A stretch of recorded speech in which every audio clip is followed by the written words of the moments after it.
Las noticias del día. Estamos de regreso después de ese editorial que hemos dedicado a la Navidad, porque la Navidad estamos ya en época, porque estamos apenas a unos días de celebrar la Nochebuena y la Navidad, y porque hay que recordarlo, porque este mundo es mucho mejor gracias al nacimiento de Jesús. Podría ser todavía muchísimo mejor si la gente se molestara en reconciliarse con Dios y si realmente siguiera las enseñanzas de Jesús, pero ya con el simple hecho de nacer, el chorro de luz que ha lanzado a través de milenios ha cambiado de manera positiva a la humanidad. Había que decirlo y lo dijimos al inicio con este editorial dedicado a desearles una feliz Navidad.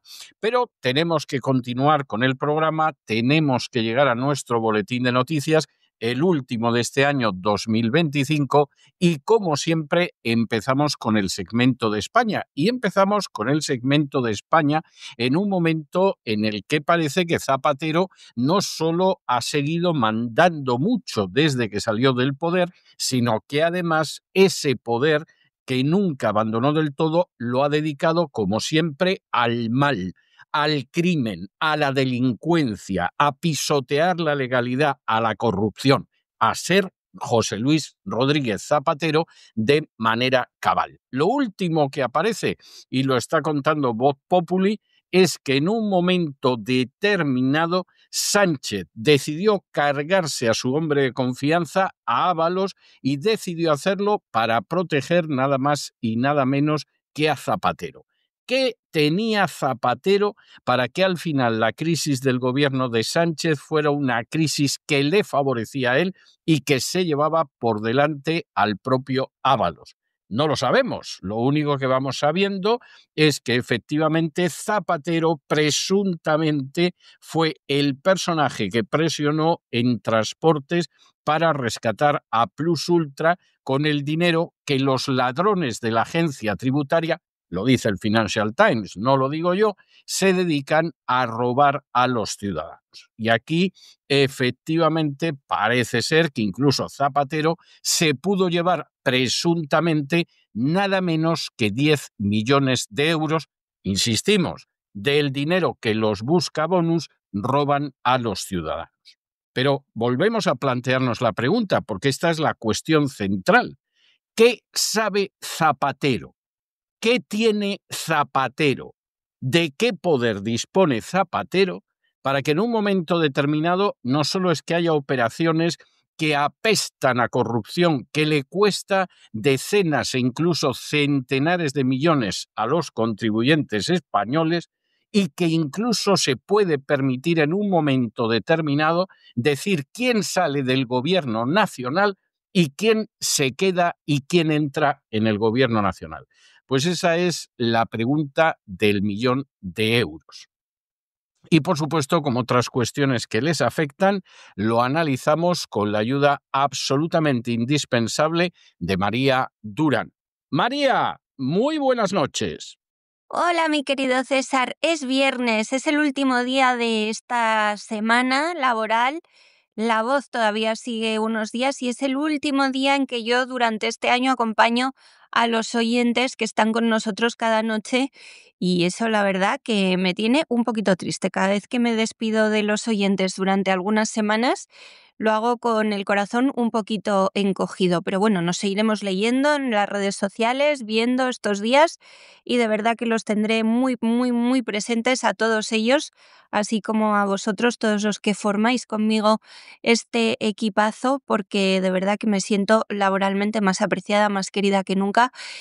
Y es una maravilla, es casi un milagro de Navidad, ¿no? Poder desarrollar así el trabajo que a uno le gusta. Antes de las noticias políticas, voy a contar por última vez que el primer regalo del año o del fin de año se lo traemos nosotros, porque esta Navidad pueden tener un año entero de análisis independiente de todo eso que no les cuenta nadie más, por un precio muy, muy pequeñito, de 52,50 euros. Sí, es un 25% de descuento en la suscripción anual a César Vidal Televisión.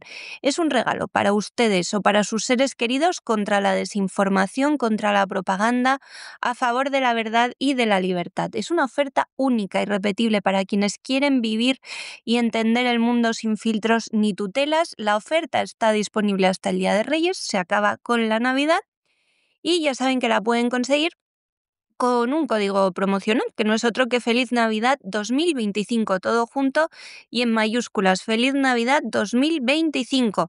Vamos a hablar de dos noticias que hoy nos acerca Voz Populi y que tienen como protagonista al que se ha convertido en el personaje de final de año por motivos más siniestros que otra cosa.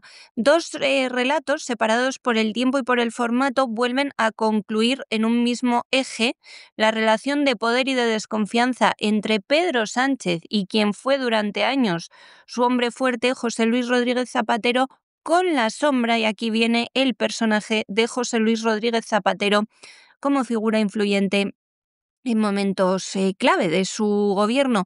Según fuentes políticas que se citan en las informaciones, Sánchez diseñó en 2021 una estrategia de doble juego para ejecutar la destitución de Ábalos en una remodelación el 10 de julio de ese año. Sabíamos que Pedro Sánchez había avisado a Ábalos de que iba a hacer una remodelación, sabíamos que le había pedido ayuda.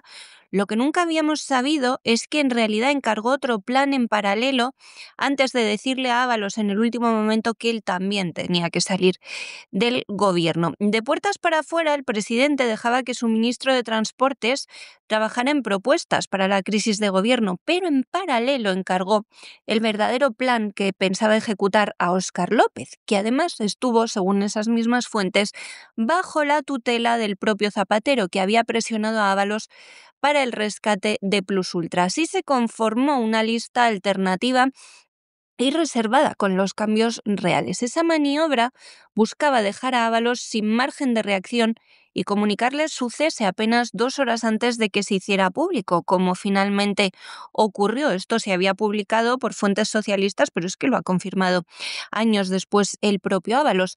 En esas semanas previas, José Luis Ábalos elaboró lo que se describe como la lista A, de alcance limitado. Era una pequeña crisis de gobierno y que planteaba incluso su propio traslado al Ministerio de Defensa. Era el que él quería en realidad. Además, Ábalos sugería mantener a Iván Redondo al frente del gabinete presidencial. ¿Recuerdan a Iván Redondo, el poderoso asesor que llevó a Sánchez a la Moncloa ayudándole con la moción de censura y que luego eliminó de un plumazo Sánchez de su equipo? Bueno, también proponía Ábalos, por tanto, movimientos que afectaban a Margarita Robles, a la que, según el texto, Sánchez tranquilizó de forma personal y explícita cuando supo que su nombre entraba en juego. Le dijo: eso no sucederá, seguirás.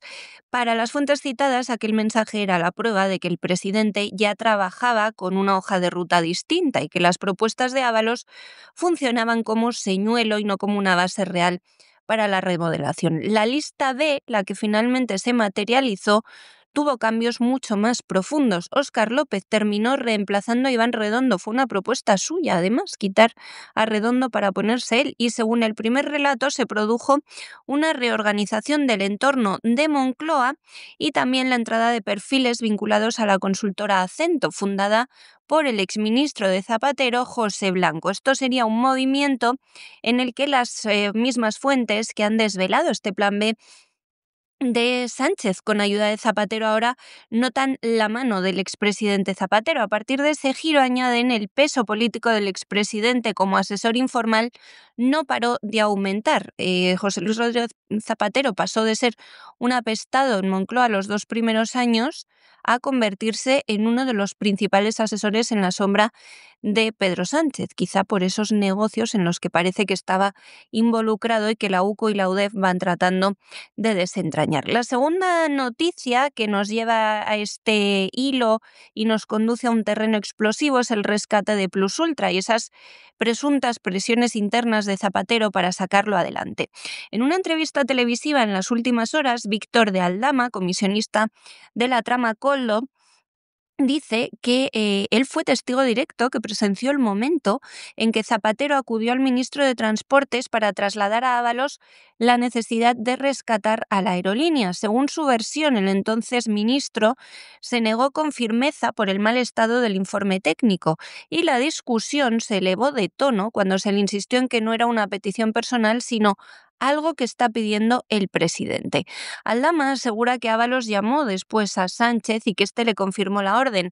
El rescate tenía que hacerse sí o sí. El testimonio va más allá y sostiene que, pese a informes desfavorables, se maniobró para construir un dictamen positivo a Plus Ultra y que se pidió incluso un precontrato, dado que primero se había rechazado por parte de organismos dependientes del gobierno. Aldama añade una acusación especialmente grave, y es que Zapatero, además, dice, cobró 10 millones de euros por influir en el rescate, una afirmación que atribuye a conversaciones con Koldo García. También menciona la existencia de un teléfono similar a uno desechable en un viaje, insinuando comunicaciones discretas, uno de esos que se ha filtrado en los últimos días que usaba Zapatero con su presunto testaferro.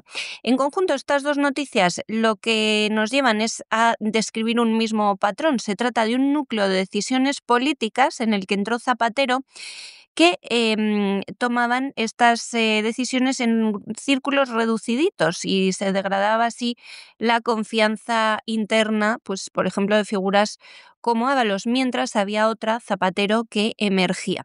Según las versiones citadas, Zapatero se convirtió en mediador, en asesor y también es un presunto operador en episodios sensibles. Hay que recordar, por ejemplo, que ha sido en ocasiones de los enviados a negociar al extranjero con Puigdemont. Una de las partes se apoya en fuentes políticas sobre una remodelación ya consumada. Las otras informaciones, las otras fuentes son testimonios mediáticos con acusaciones de enorme gravedad. Aldama diciendo en 4 que Zapatero cobró 10 millones del rescate de Plus Ultra, pero esto lo que nos hace es preguntarnos quién mandaba realmente, cómo se ejecutaron esas órdenes de los rescates y a qué precio, no solo político, porque queremos saber si se pagó por mantener dentro del perímetro de poder a Zapatero y si hubo que pagar a una aerolínea venezolana que solo operaba una ruta con 53 millones de euros de todos los españoles, que ya nos están diciendo que no se van a poder devolver.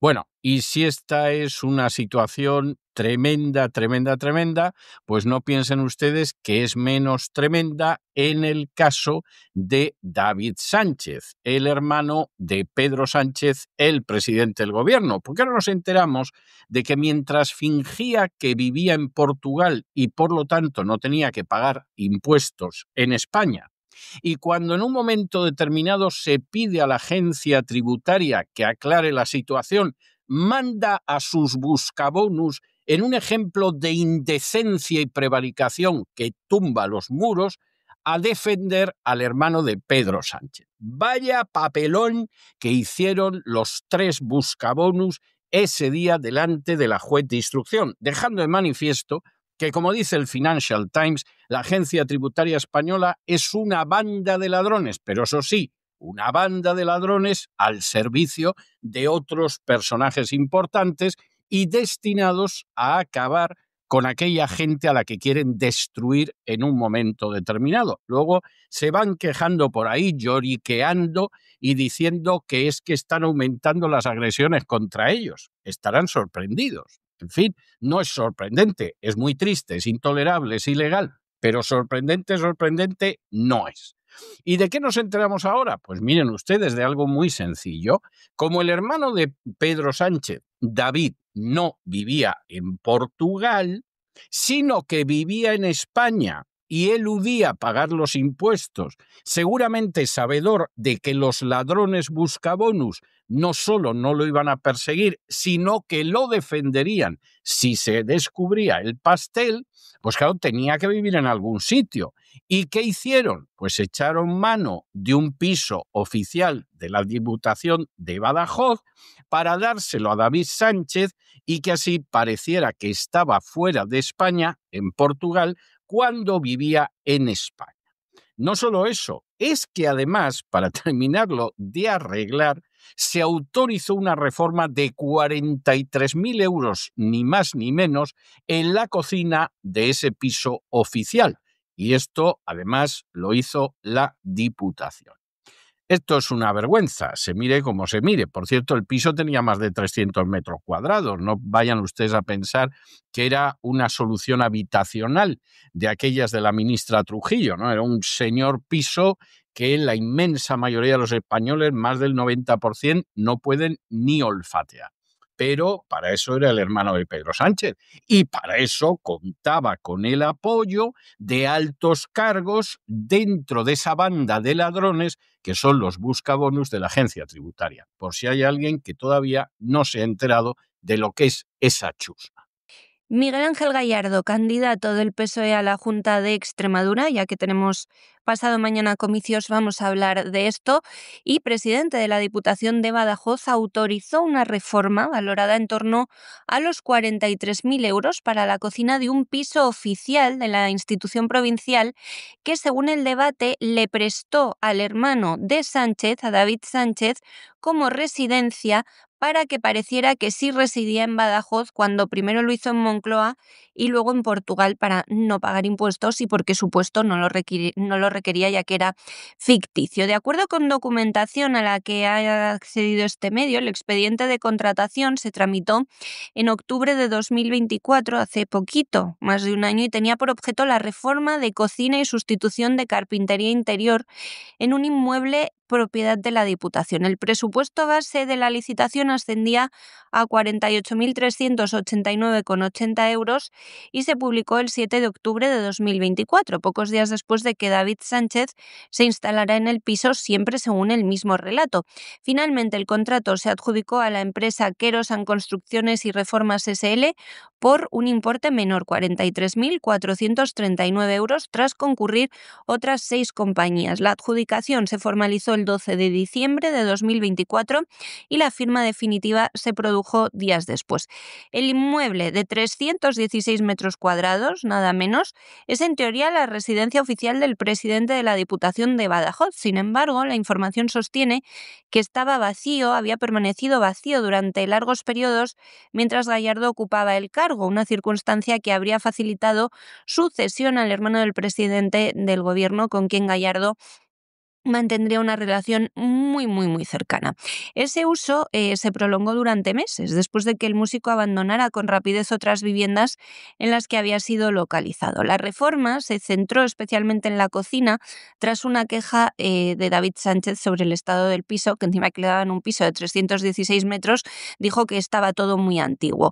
Esa queja terminó traduciéndose en una licitación pública financiada con fondos de la Diputación, o sea, de todos nosotros, en un momento en que el músico estaba ya bajo diligencias de investigación y mientras la Guardia Civil continuaba indagando sobre una plaza pública que ocupó durante años creada ad hoc para él. Aquí ahora se trataba de fingir que sí residía cerca de su puesto de trabajo. El artículo del debate enmarca también ese cambio de residencia en una secuencia previa. Dice que después de que se publicara que David Sánchez vivía en la casa de Rafael Lemus, senador del PSOE y líder del partido en Badajoz, el músico desapareció del foco público y pasó a instalarse en ese piso oficial. Durante ese periodo, según el mismo relato, David Sánchez contó con el apoyo de Luis María Carrero Pérez, un funcionario con experiencia previa en Moncloa, contratado por la Diputación como responsable de actividades transfronterizas, o sea, un amigo suyo personal de Moncloa. En la práctica, añade la información, Carrero actuó como asistente personal del músico y realizaba tareas logísticas para él, como llevar documentación o hacerle la compra. En paralelo, también cabe recordar lo recogido en el libro del periodista del debate Alejandro Entrambas-Aguas, La Sagrada Familia, donde cuenta que David Sánchez llegó a vivir durante meses en el Palacio de la Moncloa con su esposa, Kaori Matsumoto, mientras supuestamente mantenía una residencia declarada en Portugal por motivos fiscales. También podríamos señalar que David Sánchez, Gallardo y Carrero han sido procesados procesados por una juez de Badajoz por presuntos delitos de tráfico de influencias y malversación, y que el juicio está previsto para celebrarse en mayo, en un contexto, ya saben, marcado por las elecciones de este próximo domingo. Quedan 48 horas autonómicas en Extremadura y las previsiones de las encuestas que le auguran al PSOE el peor resultado de su historia. Veremos si se cumplen estos pronósticos. Y de España nos vamos a Hispanoamérica porque no se ha firmado la aprobación del acuerdo con Mercosur. ¿Y cómo es que no se ha firmado en Bruselas ese acuerdo con Mercosur, que teóricamente iba a ser el sábado 20 de diciembre, es decir, en unas horas? ¿Por qué además se ha pospuesto a enero? ¿Por qué ni siquiera en enero se da una fecha todavía? Pues muy sencillo, porque hay ciudadanos que no se dejan pisotear por la Unión Europea, porque hay ciudadanos que no están dispuestos a que los triture un acuerdo entre oligarcas, en un lado europeos y en el otro hispanoamericanos, porque hay ciudadanos que no están dispuestos a que la Unión Europea sea el martillo que triture su agricultura y su ganadería para que haya gente que se enriquezca con los productos que vienen de Hispanoamérica. Esos ciudadanos han reaccionado. Esos ciudadanos se han echado a la calle en Francia, se han echado a la calle en Italia, se han echado a la calle en Grecia, se han echado a la calle en Bélgica, se han echado a la calle en Holanda y, por supuesto, no están dispuestos a dejarse exterminar por von der Bruggen y su banda de corruptos. Y claro, ante una situación de ese tipo, pues hay gobiernos que no tienen más remedio que echar marcha atrás, quizá no por el bien de la nación, quizá no porque les preocupen esos ciudadanos, sino porque quieren seguir en el poder. Y entre ellos está el italiano que dirige Meloni. Meloni ha dicho que esto no podía ser. E inmediatamente después de Meloni ha ido apareciendo Macron. Y en última instancia, pues el acuerdo de Mercosur está totalmente en el aire. Lula da Silva, que no está para tonterías, que se vería muy beneficiado por la llegada de productos brasileños a la Unión Europea sin ningún tipo de barrera arancelaria, y más cuando Estados Unidos plantea barreras arancelarias de consideración, porque forma parte esencial de la política de Donald Trump, pues Lula da Silva ha dicho que como no se firme en enero, no se firma, y que él no está para esta situación. Pero la verdad es que en estos momentos la Unión Europea está totalmente dirigida por un grupo de oligarcas moralmente degenerados hasta la máxima abyección, totalmente corruptos y que no solo están dispuestos a aplicar la agenda globalista y acabar con la ganadería, la pesca y la agricultura de la Unión Europea, sino que es que la quieren lanzar a una tercera guerra mundial para ocultar las pésimas consecuencias de su gestión. Son posiblemente el gobierno más repugnante de todo el globo. Y además con una peculiaridad, y es que las decisiones que toman no afectan a 10, 20 o 30 millones de personas, afectan a centenares de millones de ciudadanos. O los ciudadanos europeos se movilizan y se lanzan a la calle y a las carreteras e impiden estas acciones de la oligarquía que controla la Unión Europea, o va a pasar con la Unión Europea lo que dice el último documento de política exterior de la Casa Blanca, que tiene por delante, pues eso, 15 o 20 años antes de que desaparezca el continente que algunos hemos conocido en mejores épocas y en el cual nacimos hace ya tiempo. La firma del acuerdo de libre comercio entre la Unión Europea y Mercosur se retrasa. La presidenta de la Comisión Europea, Ursula von der Leyen, comunicó este jueves a los jefes de Estado y de Gobierno reunidos en Bruselas que la ceremonia prevista para este sábado 20 de diciembre no se celebrará y que la operación se aplaza a enero en una fecha sin cerrar todavía. Según fuentes europeas que ha citado la agencia Europa Press, von der Leyen ha trasladado el cambio de planes durante la cena de trabajo que los líderes dedicaron ayer a la geoeconomía y competitividad. Aunque el pacto no figuraba formalmente en la agenda del Consejo Europeo, las presiones de varios socios, especialmente Francia e Italia, que están en contra del actual marco para Mercosur, obligaron a abordar la cuestión en el tramo final de la cumbre. La intención inicial era firmar firmar el acuerdo en los márgenes de una cita en Foz de Iguazú, en Brasil, pocos días después de que se cumpliera un año desde el anuncio en Montevideo del cierre de las negociaciones. El objetivo de la Comisión Europea era activar cuanto antes la entrada en vigor provisional de Mercosur a la espera de completar el largo proceso de ratificación. Sin embargo, para que la firma fuese posible, von der Leyen necesitaba un mandato de los 27 aprobado por mayoría cualificada que le permitía rubricar el texto en nombre de toda la Unión Europea, y no lo tiene. De hecho, ese mandato, que parecía encaminado, se ha encallado por la resistencia política y las exigencias internas de algunos gobiernos. El principal, el presidente francés, Emmanuel Macron, que ha advertido que el acuerdo tal y como está sigue siendo inaceptable para Francia por el impacto sobre su sector agrícola.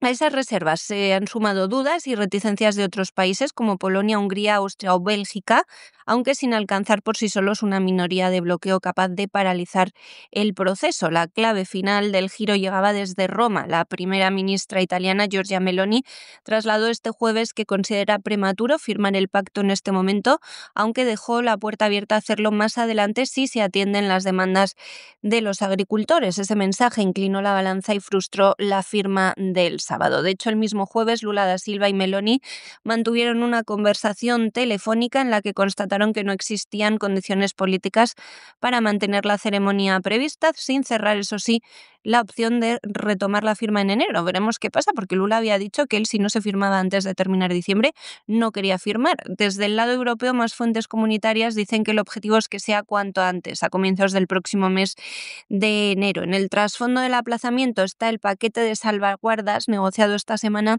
entre el Consejo y el Parlamento Europeo, pensado para tranquilizar a los países más preocupados, y entre otras medidas se iba a contemplar la vigilancia de los mercados y la posibilidad de suspender importaciones de productos sensibles si se detectaban distorsiones importantes para los productores europeos. Pero estas herramientas aún se tienen que adoptar definitivamente y no estarían operativas antes de enero. Este es el principal argumento de Macron, que pide esperar a ver las medidas concretas antes de firmar. El resultado es un retraso con implicaciones políticas. Brasil había advertido que no quería que la firma se postergara más allá de diciembre. El aplazamiento vuelve a poner el acuerdo bajo el foco de las tensiones internas europeas entre ambición comercial, protección del sector agrario y la necesidad de mantener una posición común entre los 27, que ya no se produce en absolutamente ninguna decisión. Luego les hablaremos de la guerra de Ucrania. Todo ello, aunque no estaba previsto que se discutiera ayer, se tuvo que hacer finalmente por esas presiones de Meloni y Macron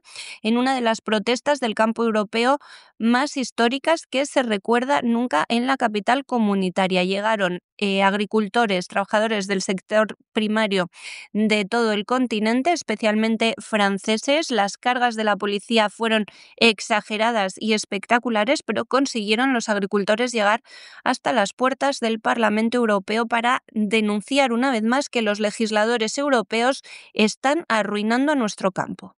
Y seguimos en Hispanoamérica y concretamente en Colombia, porque Miguel Uribe Londoño, el padre de Miguel Uribe Turbay, que fue asesinado, ha culpado directamente a Gustavo Petro de ser el responsable político del crimen. Por supuesto, en el caso de Petro lo ha negado, ha insistido en que la Fiscalía tiene que ver esta situación, pero la verdad es que aquí hay elementos que hacen pensar que puede haber responsabilidades que van más allá de Petro, si es que Petro tiene alguna responsabilidad. Por ejemplo, fue el mismo padre del asesinado el que sostuvo que a su hijo lo habían hostigado compañeras de partido para que realizara la campaña en la calle. Y, lógicamente, el realizar la campaña en la calle aumentó su exposición al riesgo y, como todos sabemos, acabó con su asesinato el 7 de julio. Y entonces, claro, aquí da la sensación de que, bueno, se le puede culpar a Petro porque no había suficiente protección oficial. Se le puede culpar porque no tenía una buena idea del senador asesinado. Pero aquí la realidad, y esto es indiscutible, es que el papel de gente cercana a esta persona es evidente. Y que todo indica que había gente de su entorno que lo colocó a sabiendas o meramente por negligencia o imprudencia en el centro de un blanco que acabó con su muerte. Miguel Uribe Londoño, padre del senador y precandidato presidencial Miguel Uribe Turbay, ha señalado directamente al presidente de Colombia, Gustavo Petro, como responsable político del asesinato de su hijo. La acusación llega después de que el mandatario reaccionara públicamente a unas declaraciones del propio Uribe Londoño sobre las presiones internas que a su juicio sufrió el fallecido dentro de su partido. En un mensaje difundido en X, Uribe Londoño respondió a Petro muy tajante. Señor Petro, le decía, no hay ninguna duda de que usted es el responsable político del magnicidio de mi hijo Miguel. No desvíe la atención confundiendo lo que aquí dije. Con esas palabras, el padre del político asesinado el pasado verano rechazaba la interpretación de Petro, que había intentado apoyarse en una entrevista suya para sostener que la acusación se dirigía hacia otras personas, no hacia su gobierno. La polémica se intensificaba después de que Petro compartiera un fragmento de una entrevista de Uribe Londoño en la que éste relataba que parte del hostigamiento que su hijo recibió por parte de compañeras de partido terminó empujándolo a hacer campaña en la calle, exponiéndose, según su versión, a un riesgo que finalmente desembocó en su asesinato ocurrido el pasado 7 de junio. Ese día ocurrió el atentado, murió casi 2 meses después. En ese extracto, Uribe Londoño hablaba de presiones de otras 3 precandidatas y de cómo la dinámica interna lo llevó a un escenario de mayor vulnerabilidad. Petro aprovechaba ese contenido para defenderse de las críticas y para señalar que durante mucho tiempo se le había responsabilizado a él del crimen. Mucho tiempo duraron diciendo que el responsable del crimen del senador Uribe Turbay era yo, y resulta que su padre ahora acusa a otras personas ajenas a mi gobierno. Es la Fiscalía la responsable de clarificar y acusar, escribía el presidente, insistiendo en que corresponde a las autoridades establecer responsabilidades. Sin embargo, Uribe Londoño le replicaba que su posición no había cambiado y que Petro pretendía desviar la atención tergiversando lo que él había dicho. En su relato, las presiones dentro del partido tenían un trasfondo competitivo. Aseguró que su hijo iba por delante en la carrera interna y que por eso lo obligaron en el partido a que hiciera calle, política en la calle. En la misma entrevista concedida a Telemundo 51 calificaba de injusta la manera en que se produjo la salida de su hijo del partido cuando su candidatura fue descartada. Con el cruce de mensajes, el caso vuelve a situarse en el centro del debate político colombiano. Por un lado, está la exigencia de esclarecer el asesinato y depurar responsabilidades. Por otro, sigue el choque entre el presidente y la familia del senador asesinado, que eleva el tono y convierte la investigación en un nuevo foco de confrontación pública. Y nos vamos de Hispanoamérica a la información internacional y nos vamos con una buena noticia, y es que finalmente la Unión Europea no va a poder hacerse con los activos rusos para robárselos y entregárselos a Ucrania. Esta es la parte buena de la noticia. Y es el hecho de que Europa se va a librar, aunque en contra de los criterios de su gobierno, del gobierno de la Unión Europea, de quedar como una banda de ladrones a los que no se puede confiar ni un céntimo porque en cualquier momento van y te lo quitan, como todos los ladrones, como los mismos buscabonus de la agencia tributaria, sin ir más lejos. Y entonces esto finalmente no puede ser. Pero como la Unión Europea persiste en suicidarse, y una de las vías rápidas del suicidio es seguir respaldando a un dictador vendepatrias, corrupto y liberticida que se llama Volodymyr Zelensky, la Unión Europea ha acordado que le va a dar 90.000 millones de euros a Ucrania para el 2026 y el 2027. No pueden utilizar los activos rusos porque esto sería el final de la Unión Europea. Y entonces, ¿qué pasa con este dinero que le va a dar la Unión Europea? Bueno, te dicen que es un préstamo. Es un préstamo y además una deuda mancomunada, con lo cual efectivamente aquí no hay más remedio que todos los europeos paguen este nuevo latrocinio en favor de un criminal como Zelensky, criminal corrupto y vendepatrias, responsable directo de la muerte de centenares de miles de sus compatriotas. Y entonces, pues en medio de toda esta situación, el dinero se le va a dar y se le va a dar, pero ya se dice que no tiene que devolverlo, salvo que hasta el momento en el que reciba algún tipo de reparación de Rusia. O sea que no lo va a devolver. O sea que esto va a salir del bolsillo de los europeos. Y como la Comisión Europea está decidida a destruir Europa y el que no lo quiera ver es porque cierra los ojos y aprieta los párpados, aquí, como ha habido dirigentes europeos opuestos a esta situación, como el de Hungría, como el de la República Checa o como el de Eslovaquia, que no quieren verse en una nueva guerra mundial, pues resulta que al final el acuerdo ha salido por delante esquivando el veto, que es obligatorio en este tipo de decisiones en la Unión Europea y por supuesto lo van a pagar los europeos. Esta es una muestra más de hasta qué punto en estos momentos la Unión Europea está en un proceso de disolución moral que tarde o temprano va a acabar en una disolución económica y social y esperemos, Dios no lo quiera, que también en una disolución bélica.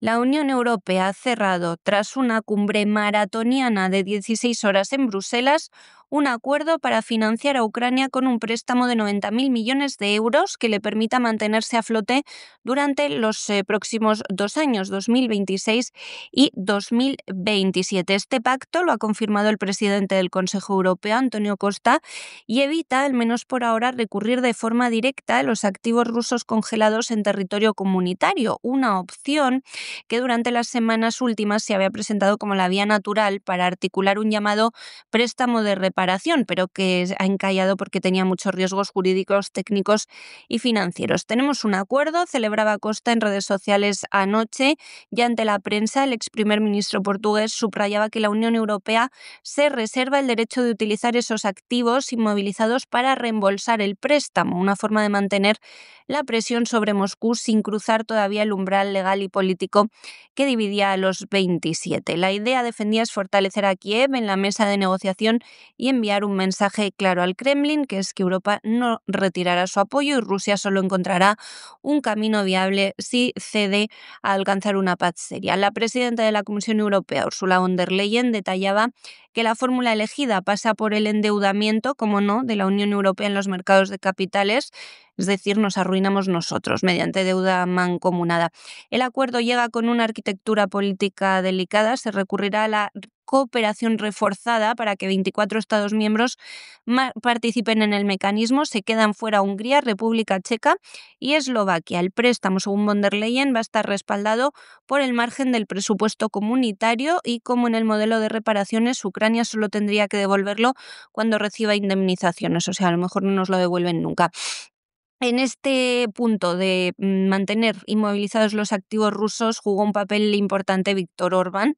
El primer ministro húngaro se mantuvo una vez más como el socio más reacio a dar carta blanca a nuevas fórmulas de financiación para Ucrania, y su posición fue uno de los factores que empujó a Bruselas a buscar un mecanismo que no quedara atrapado en la unanimidad. La Unión Europea diseñó el acuerdo para esquivar el veto húngaro. En lugar de intentar forzar un consenso imposible, se construyó una mayoría amplia sin Budapest. Orbán así no solo queda fuera del plan, sino que vuelve a marcar los límites del sí europeo, obligando a los demás a elegir entre el bloqueo o la ingeniería fiscal. El debate de fondo es el uso de los activos congelados. Buena parte de la cumbre, la mayoría de líderes se inclinó por esa vía, pero la operación se fue haciendo inviable. Costa reconoció que la propuesta era compleja y von der Leyen admitía que al inicio de la reunión no había una salida clara. La primera ministra danesa, por su parte, Mette Frederiksen, habló de un puente entre dos modelos. No se usan ahora los activos rusos como fuente directa de liquidez, pero se mantienen como garantía y palanca para el futuro. Desde Berlín, el canciller alemán Friedrich Merz celebraba el buen resultado para él y recalcaba la lógica política del pacto. Putin solo cederá cuando compruebe, dice, que su guerra no le dará frutos. En la misma línea, Pedro Sánchez describía el préstamo como una respuesta urgente basada en deuda mancomunada, insistiendo en que Europa debe sostener financieramente a Ucrania por razones morales, jurídicas y de justicia. Y nos vamos de la Unión Europea a los Estados Unidos, donde un grupo de congresistas republicanos dirigidos por Claudia Tenney ha solicitado al secretario del Tesoro de Estados Unidos, Scott Bessent, que incluya a España en una lista negra como consecuencia de un supuesto boicot a Israel. Y en este sentido, la idea de estos legisladores republicanos es que, aplicando la sección 999, que obliga al Departamento del Tesoro a incluir a naciones que exigen o fomentan boicots internacionales que no respalda Estados Unidos, ahí vaya España. Aquí hay varias cuestiones que, en fin, son tremendas. Le hemos dedicado hace apenas unos días un editorial al tema de las medidas de las sanciones económicas, que no sirven para nada, absolutamente para nada, salvo para que cada año mueran más de 500.000 de personas, en su mayoría ancianos y niños de menos de 5 años, como consecuencia de estas medidas de boicot, de bloqueo, de sanciones económicas que desencadena Estados Unidos.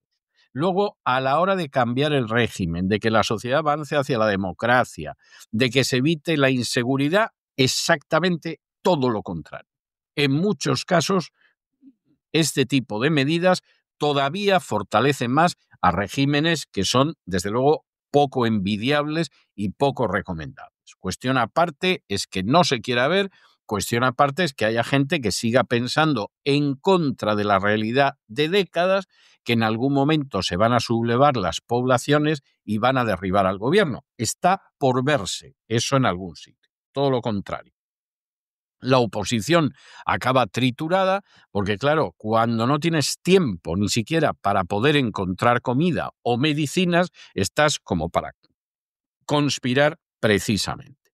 De manera que esta medida es un absurdo, pero que encima Israel pretenda tener Estados Unidos pretenda tener esta medida como algo propio suyo, y si otro país en algún momento decide realizar sanciones económicas contra otra nación, se le incluya en una lista negra, pues esto es el remate. Es decir, aquí es como decir, estamos jugando en la cancha de baloncesto y el balón lo cojo solo yo, porque si el balón le pone la mano a alguien, lo sancionamos.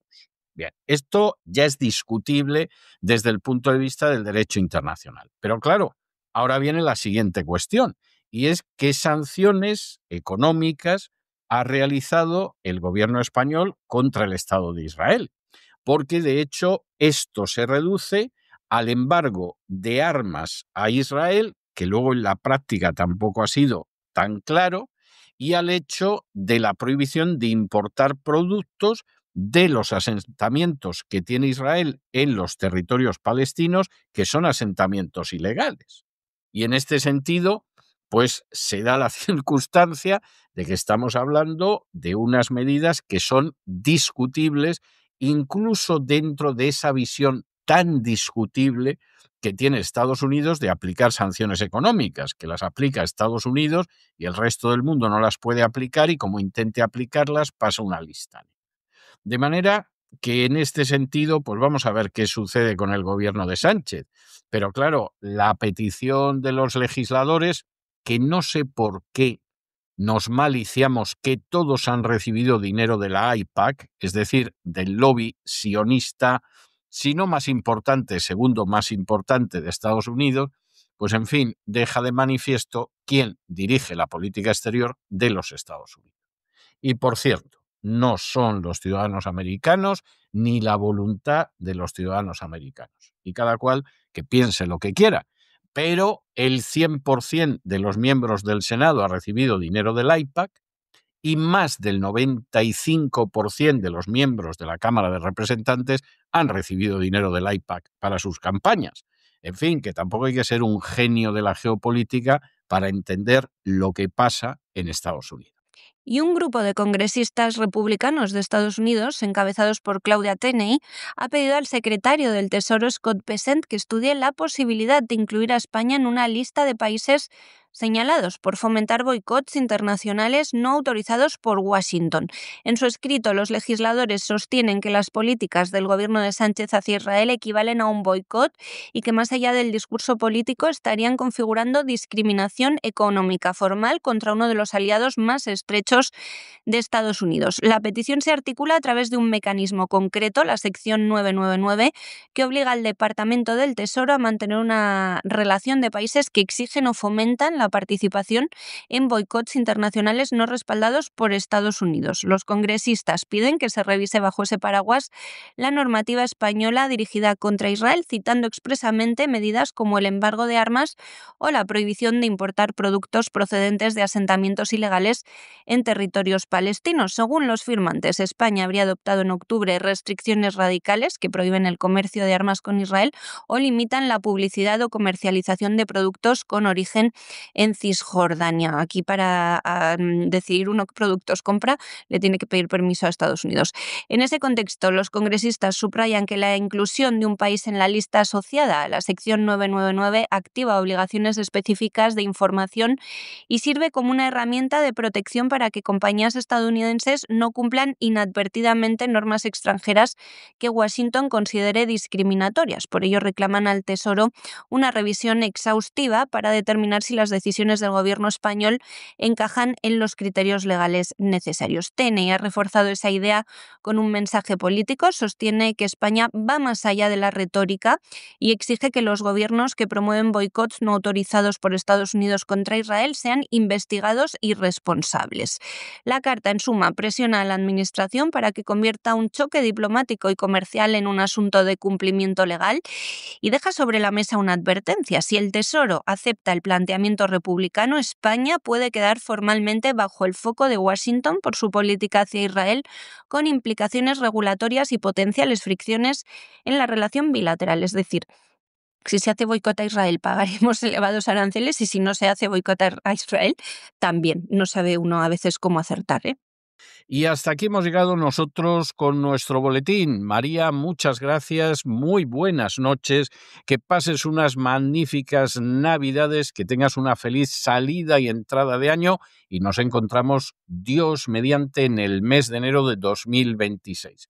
Bueno, César, querido, ha sido un verdadero placer acompañaros a todos en este inicio de año escolar, diríamos, laboral. Es un placer despedirme por segunda Navidad consecutiva siendo parte del equipo de La Voz y os echaré mucho de menos a todos estos días. Gracias a Dios volvemos en poquito. Muy feliz Navidad. Que el Niño Jesús nos traiga a todos lo que deseemos, que todos lo podamos celebrar en familia y que dentro de muy poco nos volvamos a escuchar aquí cada noche. ¡Feliz Navidad!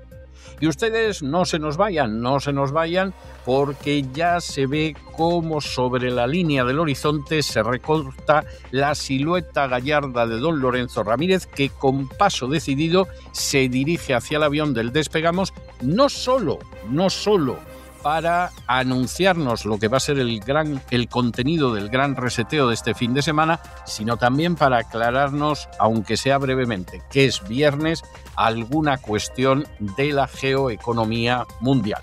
Y, por supuesto, después vamos a tener una entrevista especial como la de todos los viernes, una entrevista extraordinariamente interesante. No les decimos más, que ya lo van a ver. O sea, que no se vayan, que regresamos enseguida.